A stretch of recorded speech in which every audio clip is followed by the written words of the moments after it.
now that I've showed you how to control with DMX, we're now going to go over how to program a chase. Now, what is important about chase is that they are easy to use.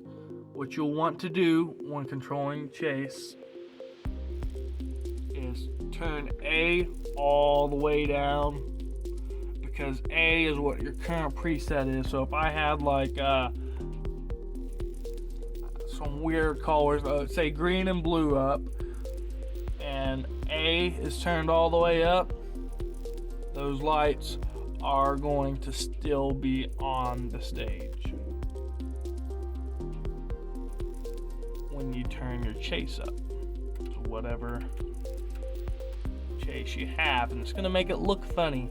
So you want to turn A all the way down when you're using a chase. The way the chases are that I've got here, and you can exit anything by pressing this quit button, but the way I've set up the chases here is you can just press step and it will go to whatever the next program is. Right now we're on chase 11. Say we wanted to go to chase number 1.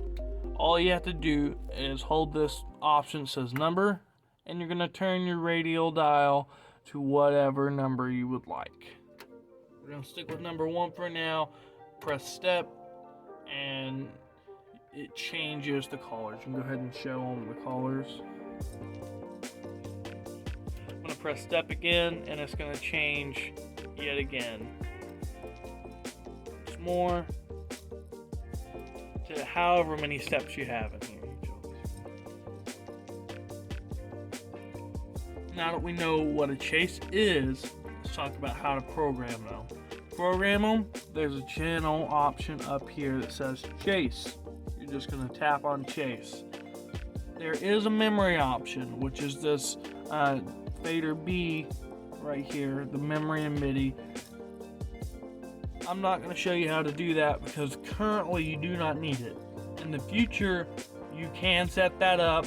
It's similar to the same process. You can find about it in the instruction manual, but you just hit the soft B to choose what you want. So you just hit memory, and then would it be a new chase, yes or no? We're gonna go up here to 12, and so if we chose memory, we would now enter the steps through the lighting program, but I'm not going to show you how to do that. It's the same process. So we're going to make a new chase. We're going to go to number 12, and we want to select level using the soft A option. Now what you do is, if you want to see what you're doing, turn up A and turn your chase all the way down. I'm going to program it to have a green back wall and a purple bluish, using my blue and red light shining on them. So once you figure out what you want in your chase, soft A for enter or soft B for delete. We're gonna hit enter, and here comes your fade time. This is pretty important.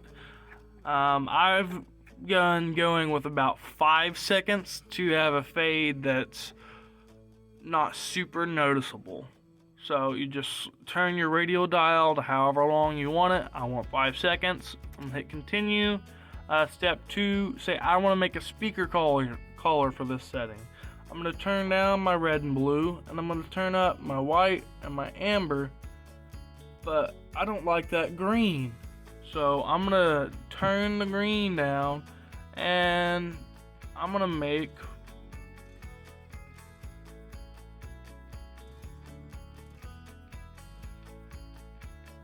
a lesser green. I'm gonna make a green and blue option for my back wall.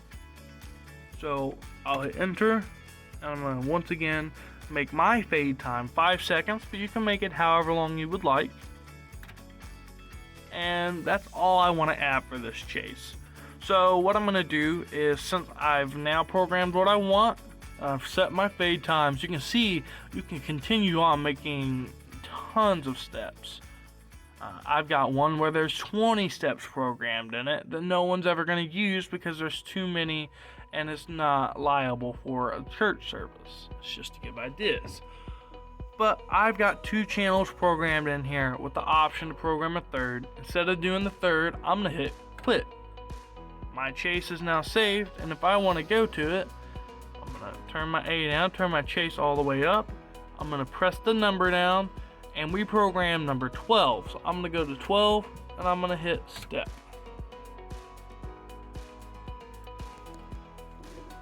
So this is what I programmed. I programmed green and blue. And if I wanted to change to the speaker caller I made, I'm going to hit step. Go to our next step. And with that 5-second fade, it's going to be a pretty slow fade, but it's not super obvious. As we can see, it's now the speaker caller I made. If I wanted to go back, I would just hit step again. So that is how you program a chase. You can do this for, see how many chase options are available. There are 99 chase options. So your programming of chases is limitless. Let's talk about our preset banks. So you can change your preset banks right here, which is your up and your down, which is how many memories you can have, and there's a few other things with it, but you don't really need to worry about it. If you want it to go back and keep it on bank number 1, that's what you want to use with this light board. If we wanted to control our chases manually instead of the 5 seconds crossfade, there's an option down here that says mode, and you're gonna hit manual mode. The speed option controls how fast you can fade it, like any strobe speeds. That's what that would control. Now your crossfade, your X fade, this is what fades it between the 2 callers. You can go ahead and show them. I'm gonna fade it up to go to the next one, and then once it's all the way up, I'll just fade it all the way down to go to the next. Do this as slow or as fast as you would like. It's really limitless. Besides from the normal mode, you can go to sound or run mode. So if you've got it in run, it's just going to run crazy at whatever fade times you've put in here. This one has like a half-second fade time, which is why it's so crazy. If you press sound or run again, it'll change to sound mode. It really takes quite a bit of sound to actually make that change, though. My little clap isn't going to work unless you actually plug like a mic or a MIDI into this. And that's really meant to run with MIDI, so you really don't have to worry about that. I like to leave it on step or manual. All goes to whatever the user would prefer. And that's really it on the basic lights.